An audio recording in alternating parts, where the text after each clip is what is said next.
All right, guys, welcome back to the podcast. It's Darren here, your host today. I got my co-host right here. My name is Braeden. Gabriel. All right, we got topics. Let's get some shots up. So, we're going to start off with Kuminga and the Warriors. How y'all feeling about that? Man, it's like at this point, I don't understand what the Warriors are doing and why it took them so long to sign Jonathan Kuminga. I understand. I mean, like him and Pods, I feel like are the only young guns on the team that can really like bring that splash of youth to the unction. You know what I'm saying? Like they just signed Al Horford. Kuminga and Pods like the only guys that they got I can think of that are under 35. Yeah, because I get what you're saying, because I feel the exact same way. It's like, yo, why is Kuminga still here? He's only 22. Curry ain't going to play him. He ain't going to do nothing on the bench, because even if Jimmy leads it, because he started with Curry. But yeah, he should have been gone like a season or two ago, in my opinion. But what do you think, Braeden? Honestly, the same. Like, seeing him in the playoffs last year, he only got minutes in the last playoff series, which I thought was pretty weird because he's a good player. And honestly, I think he should have left the team and maybe got a better opportunity to get more minutes. But honestly, it's his loyalty at this point.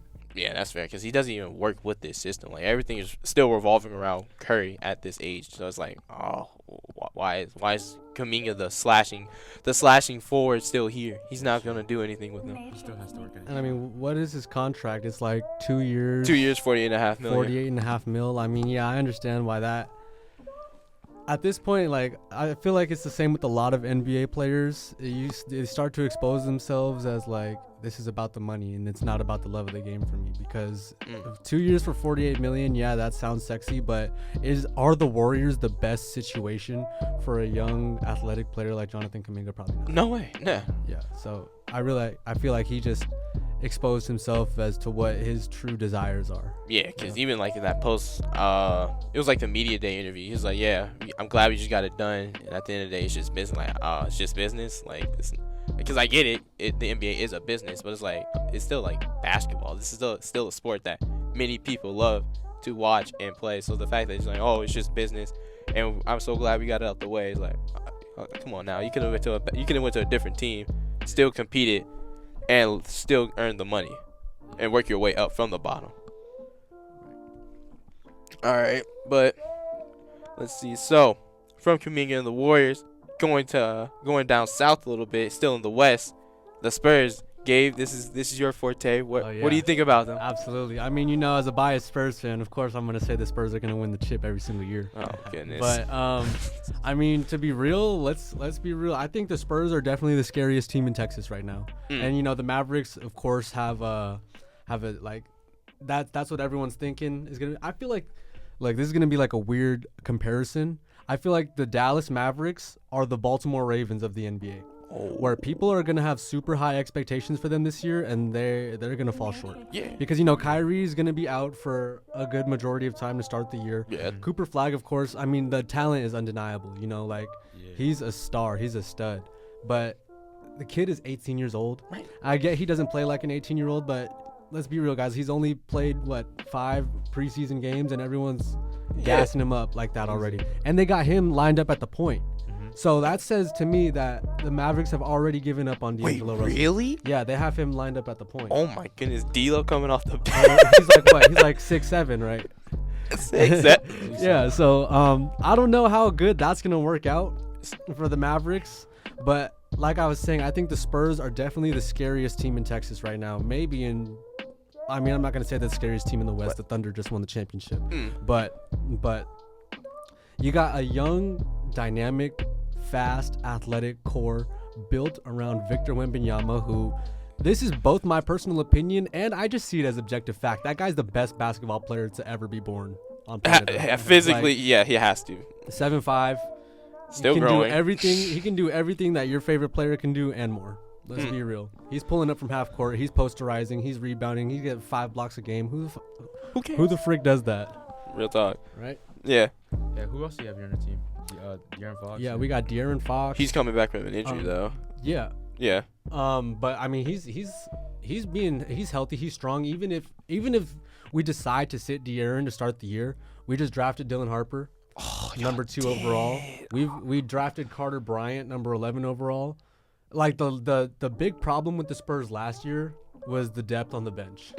And this year we've got that figured out. We have solid backup for Wemby. We just picked up Luke Cornett off the Celtics, which I know you may go ahead and laugh it up, but Luke Cornett is a dog. All right, like he still will play. Yeah, I gotta give it to him. Imagine Luke Cornett lining up at the 5, put Wemby at the 4. That's an absolute demon lineup. Heaven. We have backup. We got depth in the forwards. We got depth in the guards, and both of our starters and our bench.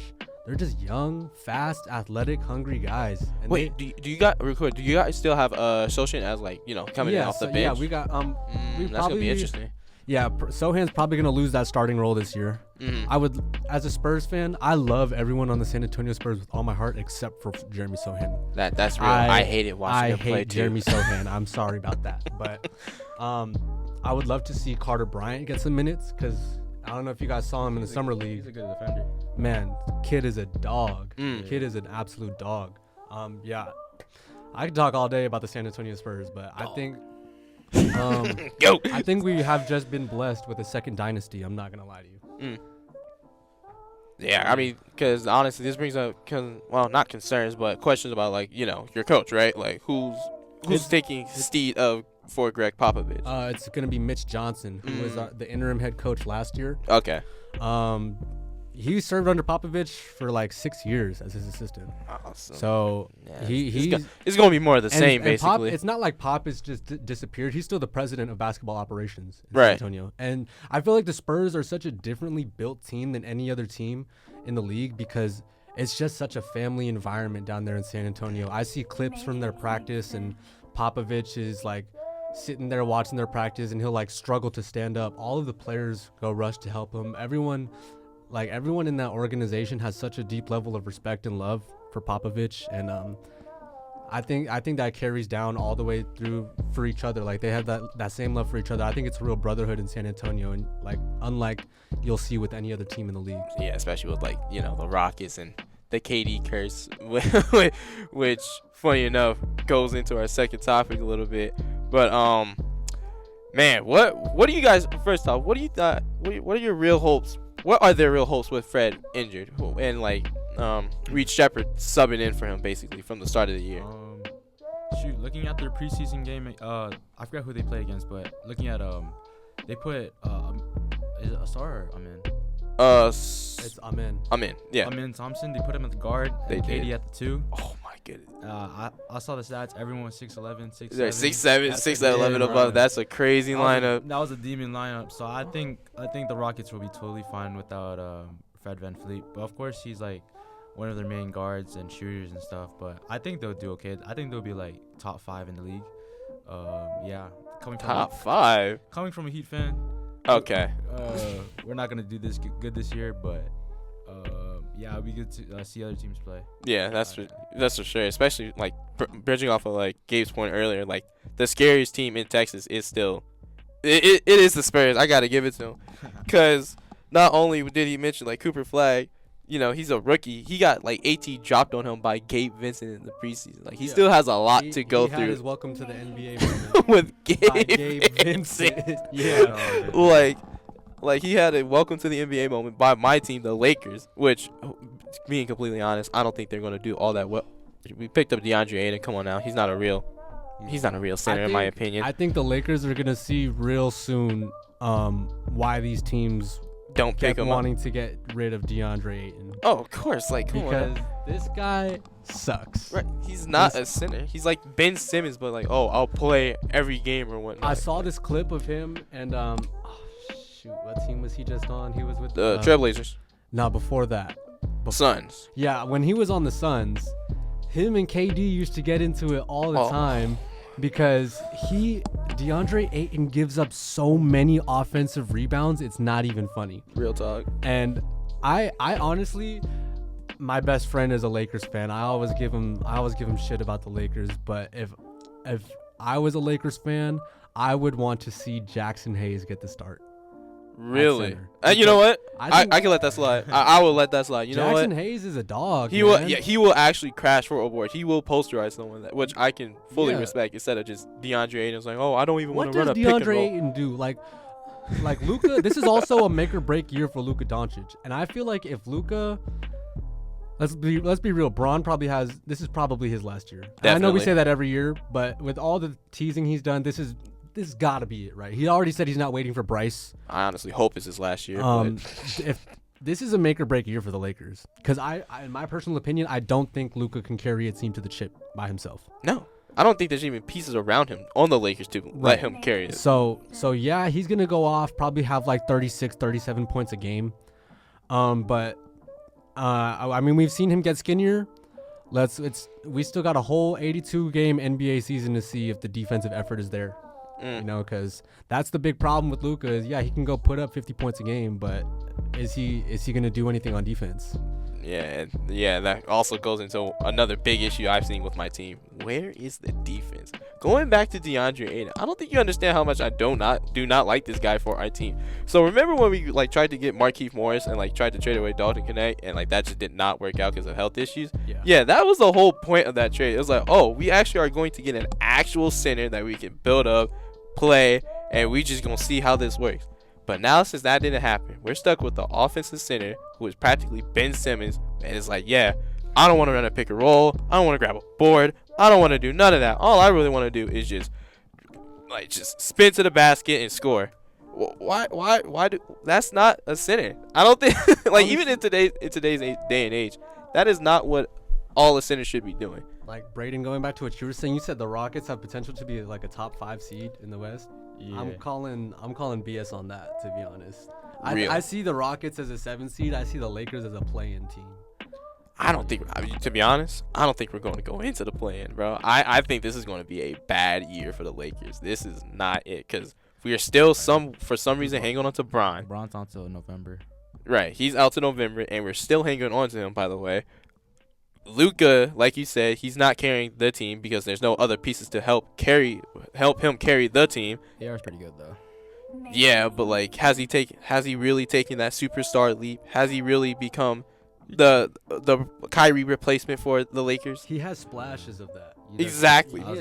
But is it consistent enough? I think if the Lakers were to make a big acquisition before the deadline, they just need that one piece. There's no big three on the Lakers right now, and it's a big three league right now. Every team has their big three, and I don't think the Lakers have that big three. Like, they got,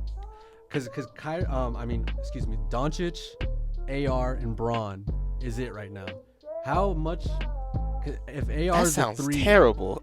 AR is the 3 in that big three. I don't think that's enough to get it done. I don't even know, because oh my goodness, this looks bad, but who is our 3? Who? Because it would be Luka the 1, AR 2. Who is the 3? Who? Probably Bron. Probably got Bron at the 3. Probably got oh my God, Vandy at the 4. He did come back, and probably got Ayton or Hayes at the 5. That sounds terrible, though, bro. I'm sorry, man. That does not sound like a championship lineup. That isn't a championship lineup, but jeez. All right. Yeah, this is gonna be a bad season. This is not gonna be good watches for me. But I think we can all agree that whatever trouble's going on in the Western Conference right now is not as bad as what's going on out east. Oh my goodness, yo, the Eastern Conference, I got half of that team going below 5. I feel like I have half of that conference going below 500. It's up for grabs for every team, honestly. Well, they say history repeats itself, and I think we're going into a year where we're gonna see a very similar NBA to how it was in the early 2000s. It was just straight Western Conference dominance. Yeah. The Western Conference Finals are pretty much the NBA Finals at this point. Because let's be real, the West is gonna win again. Yeah, for sure. I don't know who it's gonna be. Probably the Thunder. They're favorites by a lot. Right. But it's going to be someone from the West. And I think the Western Conference playoffs will be way more entertaining than the Eastern Conference playoffs. Oh, for sure. Because literally, the two notable teams coming out of the East right now is the Knicks, because they still kept most of their squad and actually made some good moves in the offseason. Actually made a decent move in the offseason. And then the Pistons, I guess. I got the Orlando Magic. Oh, yeah, the Magic was looking good last year in the playoffs. A team that you didn't expect to make it to the playoffs. And they still did. They got a good young defensive core, too. Mm-hmm. Yeah, because you got the Bucks, but they always finish. They always get eliminated in the playoffs easily. top 5 team, but always get eliminated in the second round, third round. And then, as a Heat fan, we're probably gonna be like a play-in team to miss playoffs. And then, yeah, I think honestly the Magic might be a dark horse team to make it out the East. Yeah. Yeah. I mean, honestly, I just think for the Magic, it really just depends if like Franz and Paolo really like start meshing well together more so. They only had what, like 22 games last season? Like, yeah, they like only together. had 22 games together last season. Yeah. So, yeah, I would want to see. I would love to see that happen for the Magic. You know, of That course would I'm a be- Spurs fan, but I root for these like young core teams that are lacking like a major tier 1 superstar. Yes. That can still make a splash in the league. I rock with teams like that. Real talk, because those teams, it's just like, wow, we're actually seeing these young players come into their own. That's what it really is, and that's exactly what the Magic are in the position to do with Isaac, Paolo, Franz. They just got Bane too. They have a shot. Wait, hold on. Yeah. Hold on, because Bane is going to be that veteran presence, even though he's not really that old. But he's gonna be a good 3-point. They need a sharpshooter. They do. Desmond Bane for sure fills that role. yeah, that's going to be Bane. They drafted my boy Jace Richardson, good shooter and defender. That's what's up. Another dark horse team that I see that's like it's also a make or break year for them. This is Sacramento Kings. You guys saw they just signed Russ, and I know Russ is, let's call it what it is. He's washed, but that's like it's kind of the opposite from the Magic. Like a team from the Magic or a team like the Spurs. The Kings are kind of like a team like the Warriors. They're veteran based. They rely on their experience. Zach LaVine, DeMar DeRozan, Russell Westbrook. It doesn't sound that bad on paper. It doesn't. I know it looks kind of bad. Very. Yeah, it looks kind of bad in game, but I feel like, except for what happened with the Lakers, Russ, on every other team he's been on, I feel like is like a guy that holds the locker room together. Yes, he statistically has. Yeah. I feel like he can go in and make a difference for the Kings, because let's be real, he made a difference for the Nuggets. Yeah. Like regardless what any jokes anyone has to say, Russ made a difference on the Nuggets. Yeah, he was the Christian Braun. Well, no, not the Christian Braun. He was the Bruce Brown when he, left. And so let's see if he can go in and do the same thing in Sacramento. Let's see. I guess. But let me see. Another team that I'm on the lookout for this year, going back to the East actually, is the Pistons. All right, I think Cade has taken that step. I think he's going to be. I think he is going to be that guy. Because let's see, we got the Celtics. They're at half power. They have to trade away Porzingis. They have to trade away Holiday, second apron. But they have to trade away 2 of those dominant pieces. Jason Tatum is out. And then going to of course the Hornets they're still bad. They're still ran by LaMelo. Wizards, they're still bad. Nets, MPJ. Well, I mean the Hornets, I feel like our team are going to come up this year. I feel like the Hornets have a chance to make the play in. Not the playoffs. Maybe I feel like the Hornets can be a losing play-in team. Honka Nipple was a dog in summer league. Real. LaMelo is LaMelo Ball. I mean, of course, but the kid, he's gonna get some clips this year. Of course he's gonna get clips. It's a LaMelo Ball. I don't know. Just this preseason, they've been looking scary, man. They dogged the Grizzlies, and the Grizzlies were a playing team last year. Okay, that's fair. And but this is the Grizzlies though. They have lost so. I'm not gonna say they lost so much, but they have definitely faded away from the limelight. It was like, oh, John Morant's gonna be the face of the league. No, he's not. Jaren Jackson. Why? I feel like you're placing a little bit too much stock into oh yeah, they dogged the Grizzlies. They're a playing team. It's you're not wrong. They're definitely on the come up. Okay, for sure. I'll give you that. They're trending in the right direction. Maybe playing is a bit of a stretch, but they're heading in the right direction. Okay, I'll give you that. I can live with that. Yeah. Well, guys, I think it's been a great conversation today. Yes, sir. Yes, sir. I'm looking forward to seeing how the NBA season shakes up. Let's see if we're getting something super crazy like how the NFL has been going. Oh man, yeah. Let's hope for a season like that. Let's super see. Unpredictable. But yeah, this has been Darren. This has been Braeden. This has been Gabe. We got our topic shot up. Yes, sir. Catch y'all on the flip side. Yeah, it was great talking to you guys. Yes, sir.